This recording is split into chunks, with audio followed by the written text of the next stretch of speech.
téléspectateurs, chers internautes, de partout, vous êtes en train de nous suivre dans notre émission Rendez-vous des Stars. Nous sommes de retour avec cette émission. Aujourd'hui, nous allons rester dans cette politique de pouvoir parler de la musique avec les artistes, notamment Métis Noir, Eric Lemfouga qui évolue ici dans la vie de Kikwit et l'artiste Sans Défaut. Notons aussi qu'un artiste en provenance de Kinshasa, Kero Nakaosa, qui évolue dans le groupe du fait Kester et Menea, qui est ici dans la ville de Kikwito. Avec les trois artistes, nous allons devoir parler de la musique, bien sûr, et puis je crois que ça va faire énormément plaisir. Faisons juste un petit tour du côté des actualités musicales. Vous savez que nous approchons au moment des élections et les artistes ici à Kikwit sont concentrés pour le chanson des candidats députés. Et là, de la manière du côté national, avec Werasoni Makanda, le roi de la forêt, qui reste très focus pour son album. Moroté, cet artiste s'est métamorphosé en maître. Les vérités seront connues lorsque cet album sera sur le marché des disques. Ferregola, l'homme orchestre, l'homme actuel avec son album Dynasty Volume 2 qui a déjà fait vraiment du bon travail avec en rassemblant beaucoup d'artistes et musiciens, notamment ses amis de Wenge Musica Maison Meur. Là, nous voyons JDT Moulopoué, c'est le Scram. Nous voyons encore il y a Miel de Son, il y a des Pliques Pomba, il y a aussi Boaloté. Et du côté quartier La Terre Soleil, Wang a déjà avec la chanson Écriture chinoise qui est en train de faire un temps et qui a aussi renouvelé la bonne voix d'un artiste, d'une icône de la musique Malange avec la chanson Ouragan. Donc cet artiste reste le meilleur de son temps pendant ces moments. Parlons du côté de l'artiste Héritier Watanabe. Lui, c'est plus les préparatifs pour la sortie officielle de son album sur le chemin de la gloire. L'artiste s'est allé, l'artiste s'est rendu au niveau de l'Afrique du Sud, là où il était parti en maquis pour les préparatifs. Les jours à venir, il sera de retour dans la République démocratique du Congo. Nous terminons ces actualités avec Fally Ipupa. Monsieur Simba se rend déjà en Europe pour bientôt pour le grand concert, une grande activité culturelle en date du 25 novembre dans la salle You Arena avec quelques invités qui va dévoiler la liste pour très bientôt. Voilà, téléspectateurs, merci pour vous de pouvoir suivre ces actualités musicales. Là, je vais m'apprêter bien sûr pour recevoir les artistes cités si haut pour commencer notre émission. Voilà, alors je vais me mettre debout pour recevoir les artistes musiciens. Soyez les bienvenus. Merci, ils sont là en train de venir.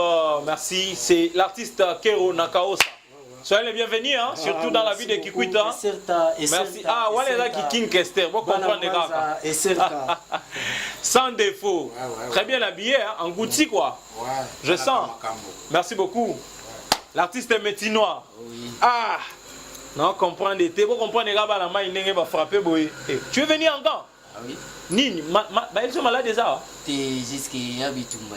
Bitumba là? Talaka, Bitumba, Momo. Yo, on a Bitumba. Nyoso. Concert est à Ouate? T'es Nyoso Zali. Ah, tu es sûr? T'es oui, c'est. Ah, oui. Ça fait du bien, voilà, nous allons nous prendre la place, mettez-vous. Alors, merci beaucoup à tous ceux qui sont branchés en train de nous suivre. Notre frère Richard Oumba Kozela Temboke Bonga Poyo Bonga. Poso Zelimboke Bonga Nzimboanka. Le général Full Fabrice Kenda qui nous suit, ça fait du bien. Je l'aime beaucoup. Je l'aime beaucoup et je vais devoir dédier cette émission dès le début comme ça à chaud à ma très chère mère Joséphine Lala. Ça fait du bien et ça fait du mal à personne. Voilà, Métis Noir, comment ça va? Très bien, ça va bien. Le maman mke pour ça non boye. Tu auras bien. Bien vraiment. Beti ba longa, non sentir.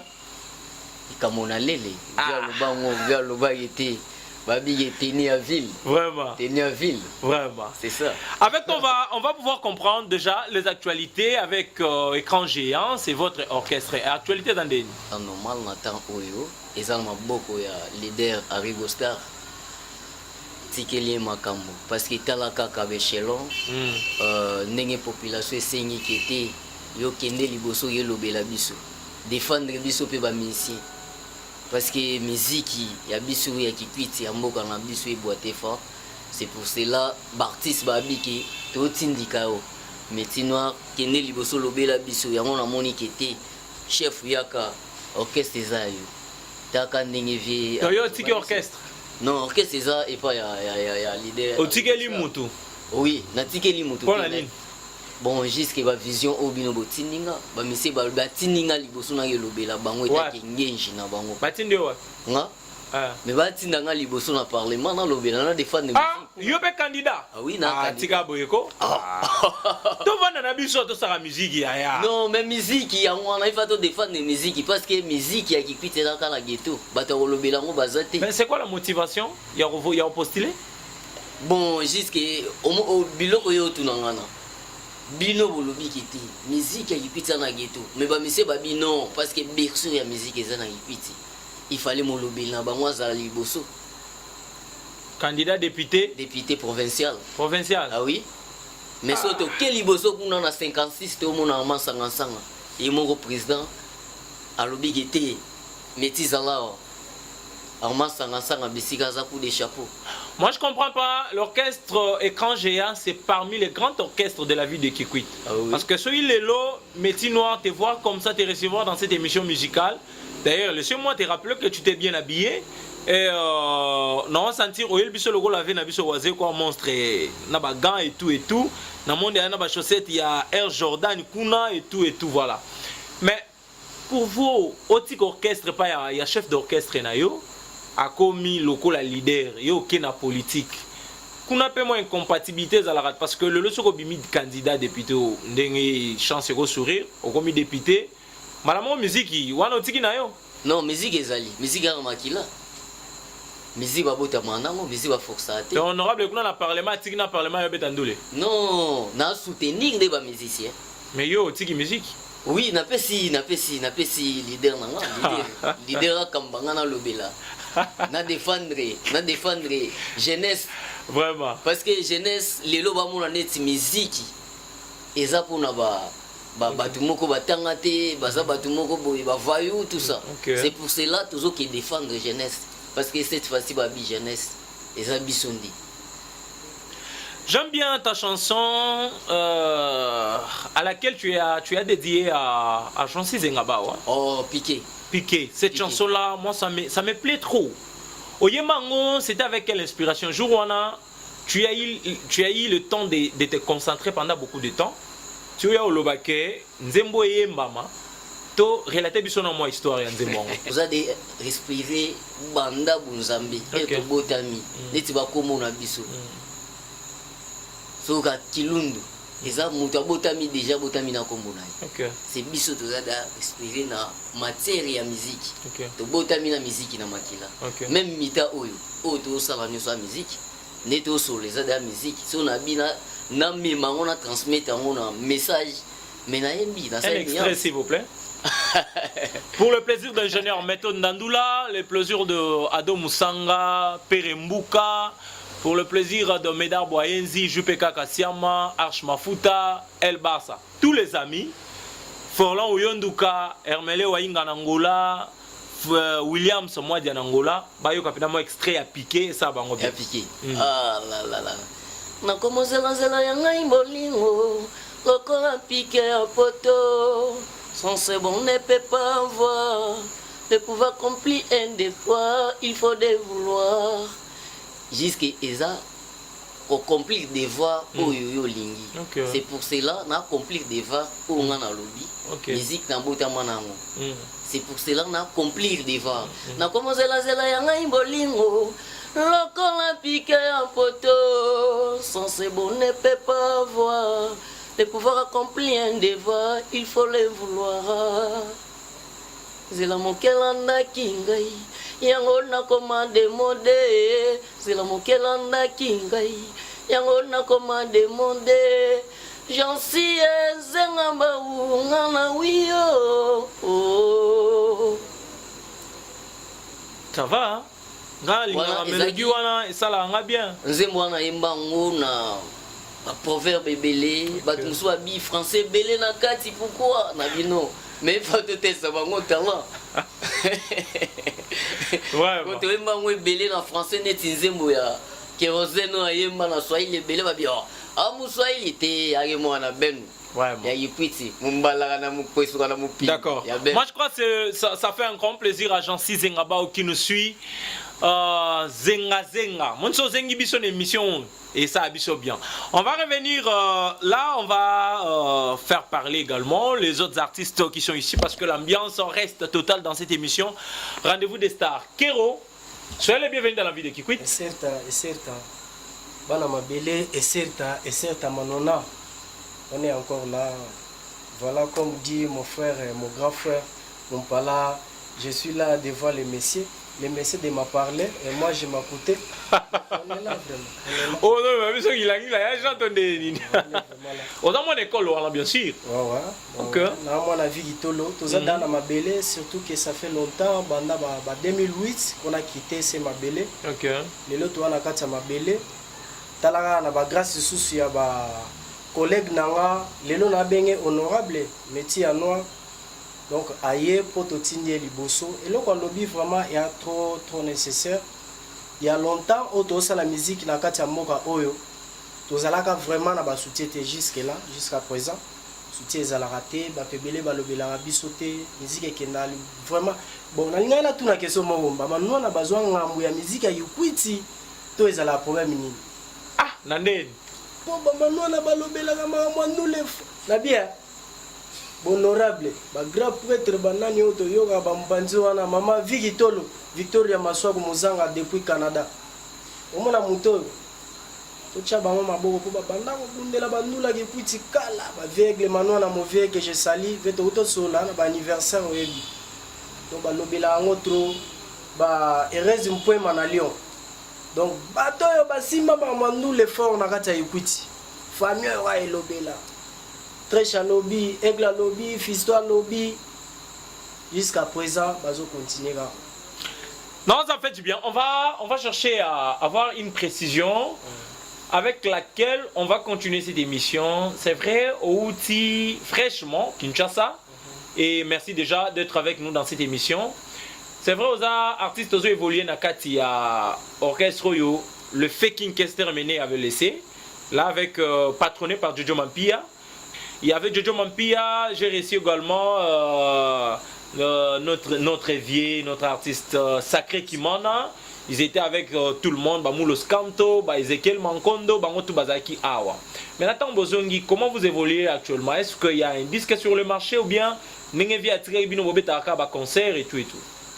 Bon, en réalité, vu que ezalaki na moi ba désordre na kati ya famille ba mama mike talara na famille nenge baloba mambo ezalaka basani ebujaka oui to beta nyonso pété to beta match d'entraînement disque eza ba ya balanda banzembo ebele eza bano balanda ba médecins sans frontières OK balanda ka ba avocat du diable balanda ba fanfaron donc ba cha eza ebele o viatika o déjà ebetaka ba venanga majeko 3 fois boss donc bacha ezebele batu balanda déjà la marché mouvement ezo volé kitoko batu nyonso bazana ba soutenir ba vie Christian Mambu ba voyage pe ezali ouais ba voyage ezali pour le moment tif na ngaza adana ma mboka mpaya Jojo Mampia elonga Jésus OK adana ba mupanzi wana alandela ba mamu nyonso pona mama voyage auto sala déjà conférence de presse pour que mouvement voyager to ke sala ba mamu nenge salami biso toza toza déjà na kati ya mabele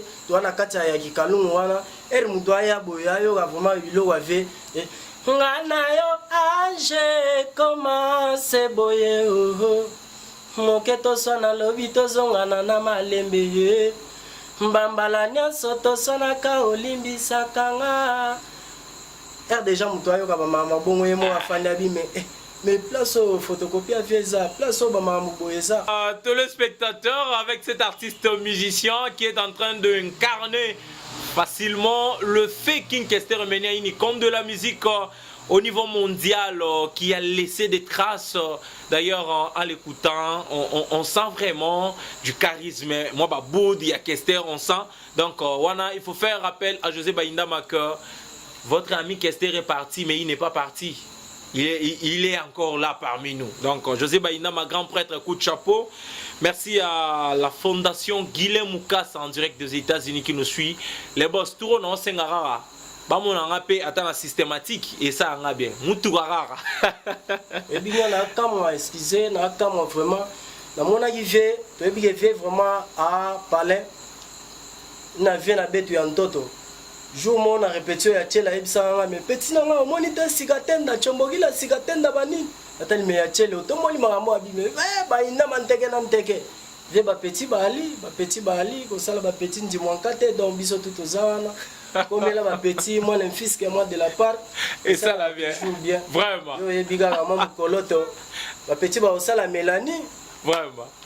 Voilà, ça c'était un message particulier au grand prêtre José Baindama, candidat à la députation nationale ici dans la ville de Kikwit, le numéro 100. Merci au numéro 100 Guilhem Moukassa, le numéro 53 Papi Mitete, le numéro 71 Albert Runda Kapolo et le numéro 121 Nico Kitumbu. Je vous aime bien, la vie de Kikwit vous attend, ça fait énormément plaisir. On va passer avec un autre artiste comme annoncé. Lui, c'est l'artiste sans défaut. Également, il était parti à Kinshasa pour des vacances. Il est rentré ici à Kikwit. On va devoir aussi l'écouter, je crois, pour le plaisir de Enoch Kumuyumbu. Ça va faire énormément plaisir. Ça va? Ouais, ça va bien, ça va bien. Calme Ali. Et calme Ali Krèche. La CPL comme on a eu, hein? Ouais. Vraiment. Sangoni na côté non. Bon. Sangweza na côté na naki na kenda iko jeté. Mais na kenda par rapport à Msala. Ah OK, boulot hein. Oui, na kenda iko na Msala. Na travailler na Zanuti. Na travailler na Zanuti. Tout ça na petit déjà 3 chansons. Petit 3 chansons mais tout ça le clip à moko mettre le misi na mpi. OK. Makambo ezali bato ebele bayebi ete na fabrikas ayemba chanson moko na fabrikas naosonga naza sigma mosuti bamardi déjà na kozala wana mais samedi naobeta concert na Chidon honorable Eric bakozala wana honorable Mairie do bakozala place wana kosala biyo. Tu évolues en solo on a l'orchestre na yo? Orchestre nanga ezali eza kaka pena bauti obeta pe na Istawa. OK.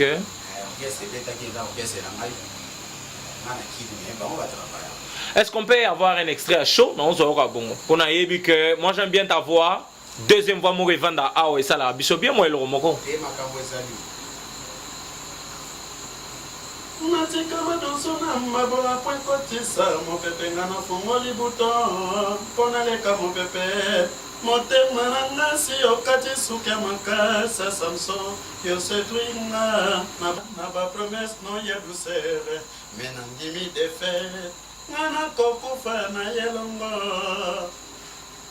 yano elengema na tia yose na fo na ekra ya motema na ngai wana koko na biso wana ezalaki yo interprétation mongo eloko na yo moko ezali tokei kaka erike nga naloti yo na butu ya lelo yo basala yo ponanga bakela yo ponanga libonza na ngai ata lotindelanga ata basango na mopepe ya mvula oya yo maloba eza melobiko na nga bakotunanga na bakulutu batelelanga likambo yo ndenge ya koluba ye moto alakisanga yango bamaladi damu ineve mama. Voilà, merci. L'artiste sans défaut est là en train de faire plaisir à tous ceux qui nous suivent. Grand merci au grand prêtre Papa Fifa Mikaba, qui grand prêtre et Zalara Naba Art, Naba Èvre. Donc, merci de pouvoir nous donner, nous offrir cet espace. En tout cas, s'il faut reconnaître les bonnes personnes dans la vie de Kikwit, faites partie. Papa Fifa Mikaba, merci, et à maman, votre épouse. tous les enfants qui nous ont réussi, en tout cas, grand merci.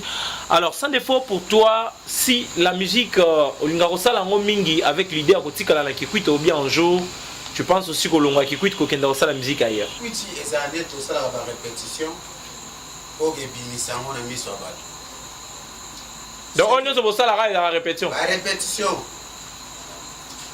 Pour la dimension ma tout so ya okuta kuneza oti. Nane bozala wana pa ken ezaki en répétition. La répétition na equity. Yo moko na orchestre eza répétition. Soko longwe koto yo ke na kini. Il faut fandana na baba edike ba la iso musique ba ta iso musique ezanini. Ok netemba moko banyoye. Ebele bakenda na kini wana bazonga o. Patience c'est ça te moi ba vanda ba travailler boulot ndenge bazo la isa bango c'est anga kuna na yembi ba yebinga a koto mutu azosala nga bolindeni. Mais est-ce que ni les arana musique à Kikwito et ça là que vous évoluez té. Bon. Et ça la répétition mususu okendo na ye na nga répétition. Mais répétition mamsu et ça ni inévitable. Vous rebelle la té. Mais na kini kuna tozo banda répétition 9h ti 22h. Zota la qualité wana. OK. Wana zosa la teke batie moi casier boye ta te. Matos eza wana go répéter na matos. OK. Joue à chaud. Donc bozaka na matos. Donc zo mesana moi mingi. Mais so yi muto ya lobi awa kete ya ndenge na zawa donc te. Tozo sala répétition. Soko mati kuna ndenge ndeko nanga lobi ye wana ndenge na uti formation. Donc ndenge zawa muto ya go compliqué ya sati. Parce qu'il est déjà si à tomber libama na mutu asali shilikoti. Vous comprenez? Mais est-ce que aux a du côté il y a des artistes qui écoutent au cœur et là que ma musique a écouté là soutien. Ba moyen et tout et tout. Soutien pe bon marabiso na sens ni.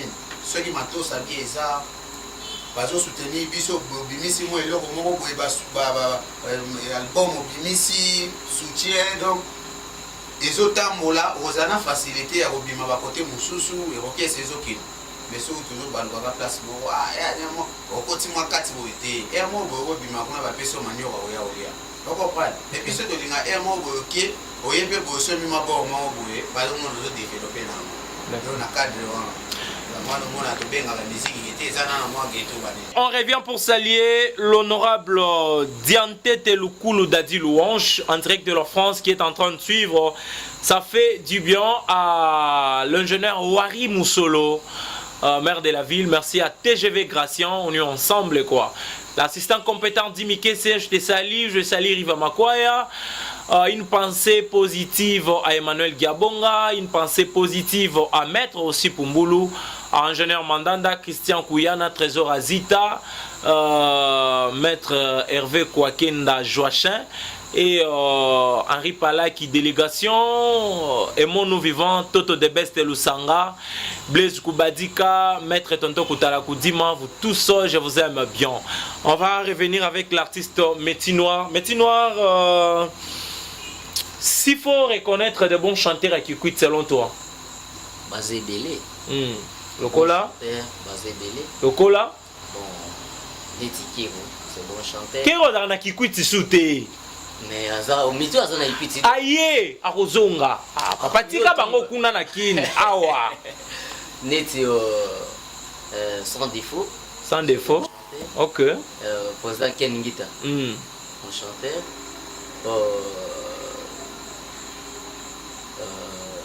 Jenny Cécile, c'est bon chanteur. Tanguy Réal, bon chanteur. D'accord. Basé Belé. Voilà, le moins échantillon au Tanguy. S'il faut réaliser un très bon featuring, tu penses le faire avec qui? Parmi les Tanguy Lingawana. Si les agos ont tout le monde featuring. Oui, vous allez après. On va répondre bien. Apparemment, vous avez peur. Hein? Non, vous allez après. Non, ça, lobby à ton fort intérieur, tu fais le choix. Mon coup. Mais Mitter n'a Rigo Star, mon ça la chance parce que Rigo Star, l'idée ah, papa. Yo lina yimbaga. Ngala Rigo Star wata. Yo lina yimbaga. Yo. Oyembi. D'ailleurs, compatibilité pesarate. Parce que naba onga na tangi. Olanda ordre alphabétique ou lettre nezali posoli wana. Zelanga na raisonner. Ken Tanguy sans défaut. Nani so tangaki? Jenny Cécile. Jenny Cécile. Lettre ni ezali boso. On appelle l'alphabet en Nzimwanga. Bon chanteur, tu reçois lettre alphabétique ou les lettre A, B, C, D, c'est que Jenny. Ah, c'est ça. Jenny Cécile. Ayondo ça un featuring. Oui, par rapport à moi, tu vas bon chanteur. Ok. Et aujourd'hui, il y a Jenny. Aux autres, il y a qui vont chanter. C'est ça, là, on a Jenny parce que dans lettre alphabétique. Oui, puis Banzé Moné. Banzé Moadini. Bon, jusqu'à Banzé Moadini. Oui, bien, t'as mon côté.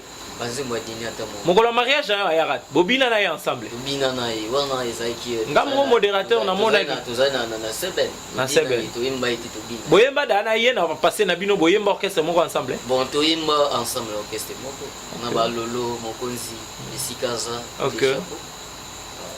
Mais ninga zo ifoli. Mais ce qu'autant bozala orchestre moko na mtunde ni go reconnaître ata œuvre ne mon côté, ata vocal na mon côté. Jusque banzembu na yi. Oyebite. Na ebite parce que tozala ki lisanga, mais era comme leader ça banzembu na yi. Oyebi ata vocal na moko. Bon. Na ibi ata vocal. Ah. Donc yo pendant vanda na bango on dirait eza kovanda mora ya licho hein. Et lichote. Ndeni yo vanda na mutu ozana na orchestre moko bo passa ba bon moment mais ata vocal na moko zo ibate. Bon jusque batawana chaque mutu a concentré na mama. Ah ngai chaque mutu a concentré na. Jenny avanda na kazamba yo vanda na kazamba et quand j'ai dans na kazamba yepe l'orchestre qui me vuge dans na kazamba. Logique. Ndeni yo yo bata vocal na moko. Oui so boy to rola lambetu moko drame moko mais chaque. Bino ba musicien boko talo la terre. Oso tuna inga kaki. Arma sanga numéro combien parce que arma sanga to la ne mito place moko. To lia place. Ça c'est une campagne. Non. On fait pas la campagne ici, mais on parle de la musique. Arma, attends, on a postulé. Il faut voter Arma, Arma, ça les belé pour la musique. On va prendre une rubrique dans cette émission qui est prévue Faites-le chanter. Ça, c'est une rubrique qui est réservée à tout invité qui passe ici sur ce plateau. En fait, nous réservons cette rubrique de pouvoir faire chanter les artistes. C'est là où ceux qui nous suivent peuvent découvrir qui sont les bons chanteurs. Supposons que là. Alors, moi, j'aimerais de votre côté faire plaisir à tous ceux qui nous suivent. Un a cappella, ça dépend. Une interprétation ou œuvre nayo, ça va. Oh, ça va. Manana ye mbakatango moto abota makate moto ya mbotami ayebite jour akobotama famille ya mbotami azala innocent mowe me kasi bahevre ya vie ya moto ezala kaka komona oyo azosala mae sanga numéro 56 papa Bruno Kapanzika lala manama mamunu chisambidimu tala oyo moto azosala oyo katebi yoka moninga nanga kebanga vi kende malembe moninga nanga kebanga vi welisa te oyo ya moto mosusu aza nango luka ya yo nde nzambe ya kopesa paske epane ezobaluka kaka ezotule ezobaluka kaka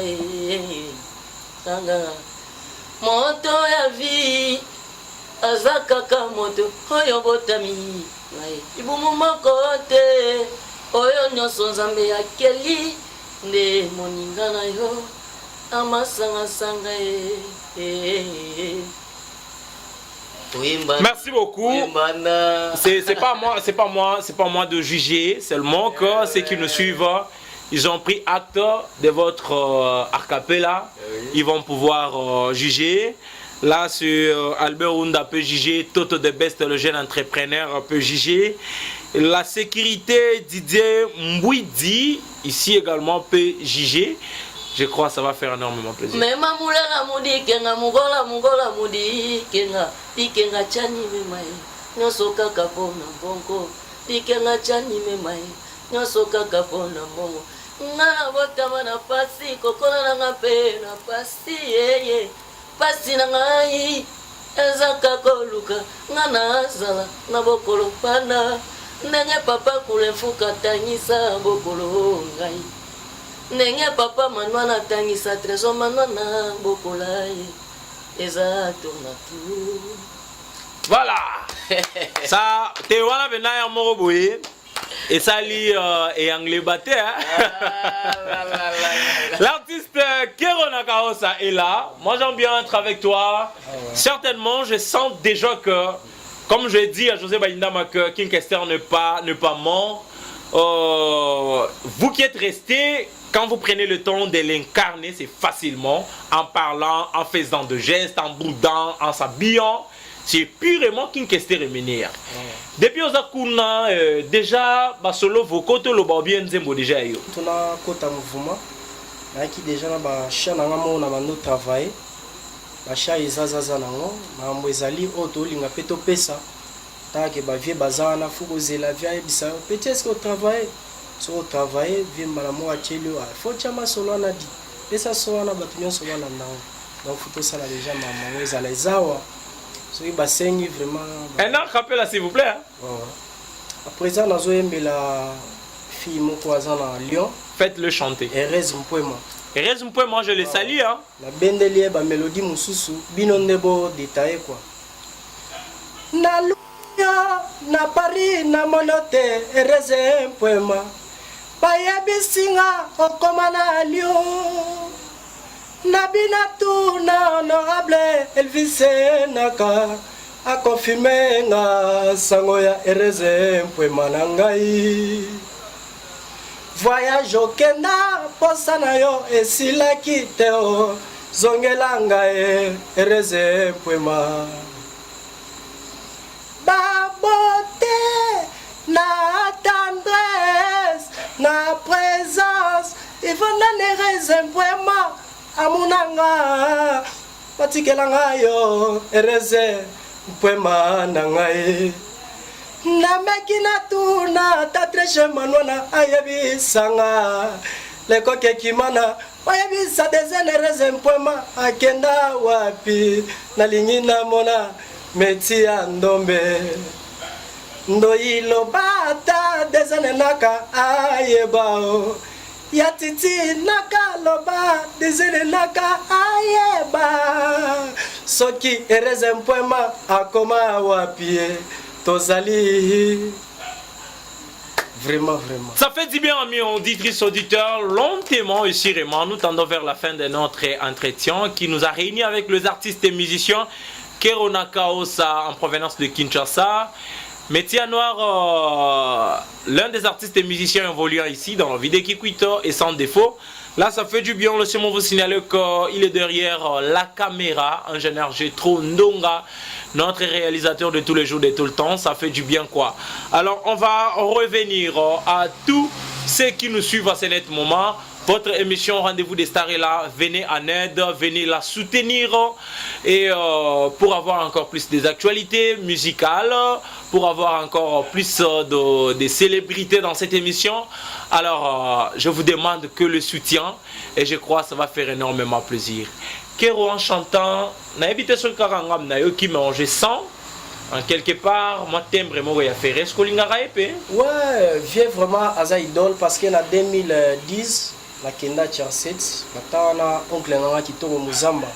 Asa la vraiment moi ba marketing ba mpanzwana ba massa nanga bandeko nanga likinga ba place azana pesi mbote. OK. Ba yebi ba travail to ça na Charset ba mama wana vu que to longwaka to sali disquete nde to ekoki mela na bangambu na biso to yeba pe ndenge nini to bagare utamola ba forêt vers Rumba ba image za ba tebele ba yebi yango wana ma vie o lelo tout le monde a Congo ba yebi ke faire égaux la patrimoine donc autotika nango icône mo to landaka. Absolument.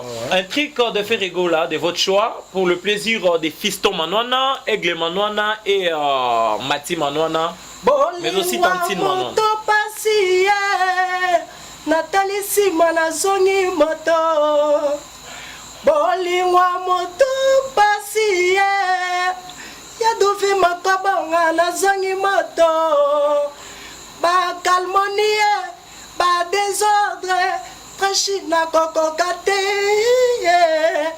la sela mesala na milelo la sela mesala na bachat aosi mokala kolelisa ngai sala na ngai nyonso elingi motema na yo garçon Barça lobeloko ninango sosomelanga comme souvenir kolia naliaka se ngai mako kolata pe nga nalataka se ngai moko loba soki jipe mina te bamasato we ansone nani mosusu dezene loba soki meti ya ndombe te nani mosusu awa na Marseille futi ba transport po dezene akoma na kati ya mabele na ye banda 2008 balobi tozawa pona meti ya ndombe.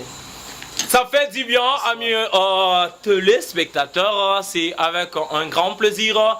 Il est en train de nous suivre en direct des États-Unis d'Amérique. Fiston Manwana ya Batu ya Krovik Malengani Aigle Manwana Papa na Ryan, Papa na Peace, Papa na Monsieur Anders, Mati Manwana, Fiston Manwana. Ma famille, je vous aime tellement bien et il faudra également dire merci à Archange Mudingongo, Naomi Mayamba, Destino Bilele, tous les enfants, Talian Koubou, je vous aime bien. Alors, on revient. Maintenant, c'est presque la fin de cette émission, Rendez-vous des Stars. Laissez-moi vous dire merci de pouvoir nous honorer en s'habillant tellement bien. Et puis, votre présence nous a marqué une fois de plus. Kero Nakaosa également, merci de pouvoir honorer cette émission. Je crois que c'est pour la première fois. Mais les jours à venir, nous allons devoir nous fixer un nouveau rendez-vous. Toi, sans défaut, merci de pouvoir nous honorer dans cette émission. Je commence d'ailleurs avec toi, votre mot de la fin pour cette émission. Ceux qui peuvent rappeler à M. Zali, tout le monde va beauté, on finit déjà comme ça et puis on va faire un tour pour... Ok, tu es quand Atebemba moto akata na makolo bakunda kena seke ya kokatarate Atebembe moto akata na makolo bakunda kera seke ya kokatarate Mwana soso tatangisi pinsolite Mawa mama mwane sola kisa susia mama Atako pinsoli nange bongwani makilate Teshi On finit directement avec toi. Moi, salutations, ça fait du bien quoi. Napesi bambote la yie moko leader Petre. Président place Ozali bambote ya trop. Sanoti place Ozali. Napesi chef na biso mbote Nova. Napesi mbote, napesi mbote na mama Kakesa ine place Ozali bambote ya trop. Napesi mbote na mela mabaya place Ozali bambote ya trop. Petre na ngama dilu na kini. Napesi bambote. Ebele place Ozali bana nyonso ya kini. Balobi bakotuna bakozabiyano Maman Simba place Bozali na kini bino nyonso na pesi bino mbote. Merci. Musala na poto. Merci beaucoup. Place Bozali ba mbote ya trop bana tout à puissance ya orchestre na ngai. Merci beaucoup. Bozali ba mbote ya trop. Na pesi bino ba mbote na sepele émission ya Bouyutela kaka. Donc mutu na bandane kala mena zomona evoye susu makamusu yedo. Elegelinga. Guilhem Kata Zali to bangate. Président FIFA Mikabara Zali to bangani. Zali ba mbote ya trop na pesi mbote honorable mairie place Zali ba mbote ya. Merci beaucoup sans défaut. Alors Kirona Kaosa, je crois un mot de la fin pourra nous soulager également pour aujourd'hui dans le compte de cette émission Rendez-vous des Stars. Ouais, merci beaucoup et certes na bana mokili mobimba surtout na bana Kikwiti tozawa na kati ya mabele mikolo yo nimi yango wana ya WhatsApp 081 388 55 66. Donc bana mabele nyonso bamuta ya trop ya titina na kaosa tournesol na kaosa alliance tour de contrôle espoir matungulu grosse love ser nanga Caris kulemfuka donc bino nyonso bamuta ebele na kena ngamwa poto kuna na mona Victoria Maswa kuna kati ya Canada ya papa Chesco Muzanga na ye na petite nanga ya soir donc petit à danser Joachim Fumu na kati ya Brésil na kie na Lyon Erez Mpwema mwasi ya pembe donc mwasi ya Sima Marambo honorable Elvis Nakaosa bino nyonso donc bana mai nyonso ya Didi Mubanga Archi Arcage de Batala Christian Malela Sagesse donc Baxa donc baya nyonso vike boya ebele bino tuna pesi bino ba mote ma bientôt kia karanga ba petit na nyonso ya base Nelson balobi Nelson Matungulu. Merci beaucoup. Jonathan Matungulu ba tellement trop ba nyonso la ba o ba bosani donc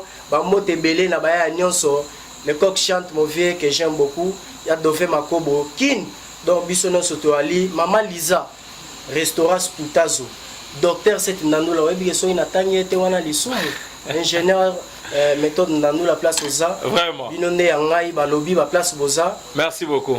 Tu nous as fait plaisir, Kerona Kaosa, de l'occasion. Je vais emboîter les pas comme toi pour dire merci à Erez Mpwena. Erez Mpwema à Lyon. Très maintenant, on a été salis sur soutenir peu émission et ça la vie bien. Maintenant, rire l'info le futur honorable. Oui. Non, si ça peine un mot de la fin pour toi. Et c'est ça, merci vraiment. Na osepele belé bana kipiti ben nous soutenir ba ya benu ya kipiti ba kwa kipiti vraiment be soutenir a obete tout ba jeunesse beto andai be soutenir beto tande mo senga ba voix okomi sérieux le rôle sango non na ngana okata vraiment place wana osenga mwa liloba vraiment ya so ko benda nga vraiment ba jeune na biso nyonso yekuti bozwa likambo au sérieux Métis Noir Eric Ulemfuka akoti na souci ya bayaya to tchaye maboko to soutenir ye à 100% parce que aza mwana ote o lelo to lobaka ta kwenda ta kwisa diave donc age mwana ya mbanza beza nsangunandi beza inki akele mpila yezu utubande asonga bantu sabe ko songa Jean Baptiste na kacha boloke beko songa boy na bege wana na bege za sana mun donc mwana na beno ndiai beshimanda 100% honorable Gauthier Kiganda ya yo ya mwana mofi. Voilà, Métis-Noir. Ça va, merci bana kipiti be soutenir betu ba député na bena kipiti na national beke na ve amasanga sama ina benza ta movanda ve député femme voter sambu amesala mingi na betu ba musicien ina ba musicien betu nyonso betu voter aye numéro 56 Armand Sanga les deux ne pesa mbote na autorité moral na betu Bruno Kapanzi Kalala na maman Marthe Lukula depuis Kinshasa me pesa mbote na champion raisin depuis Afrique du Sud la maman la blonde depuis Afrique du Sud champion Alain Koulenfouka Daris Koulenfouka Clarisse Koulenfouka honorable me pesa beno mbote mingi me pesa mbote na bantu ya nyonso ke zolaka musique kitoise baina ke soutenaka betu ba musicien puis ke soutenir betu ba candidat député. OK. Merci mingi. Voilà, merci beaucoup amis auditeurs, téléspectateurs. Moi je croyais comme si on était encore à la radio. Hein, voilà. Là je me permets de saluer mon boss, le vieux Marcel Kiyoki. Moyomi na Kungu Loba Kikuite Yoka. Merci pour tout, merci à tes amis Mitterrand. Mitterrand Mitete, merci à Christian Nakatala, Christian Mawete, Merveille Kungu, Donkaba. Merci, je vous aime tellement bien. Alors, je ne peux pas finir cette émission sans pour autant rendre hommage aux jolies nanas, femme à la peau blanche, Sarah Ntumba, le médecin privé, Madame Glory Moulemo en direct de Lubumbashi. Je vous aime tellement bien. Nous pouvons nous lever hein, pour boucler cette émission. Général, tu nous permets. Voilà. Merci beaucoup à tous ceux qui nous ont suivis avec les artistes musiciens. Vraiment, les moments étaient tellement géniaux sur ce plateau de l'émission Rendez-vous des Stars. Et grand merci à tous ceux qui nous ont suivis. L'émission Rendez-vous des Stars est là. Les artistes, nous sommes très disponibles pour vous recevoir à chaque fois. Venez, on va devoir parler des actualités musicales. Venez, on va devoir savourer des très bons moments. Pour donner aussi des très bonnes images pour les comptes de notre ville de Kikwit, comme nous aimons bien la vie de Kikwit, comme Guilhem Moukassa aime bien la vie de Kikwit, comme Zaba Moutou, Zaba Valère, José Baindama aime bien la vie de Kikwit, Albert Runda aime bien la vie de Kikwit, Papi Mitete aime bien la vie de Kikwit. Nous tous aussi, nous aimons bien notre ville. Ensemble, nous irons tellement loin et puis ça va faire énormément plaisir. Alors, on s'est sali, on s'est dit au revoir. Prochainement. Merci, merci. Au petit Vilele. On voit tout. Kero. Bilo ya kingi. Ya kingi Sans défaut. Moi ma poussi ba ni vandia. On vend kimia te Y -3. Vraiment. Et toi bien. Ah non, ça fait du bien quoi. Merci beaucoup, on s'est dit au revoir. Bye bye. Retrouvez-nous prochainement.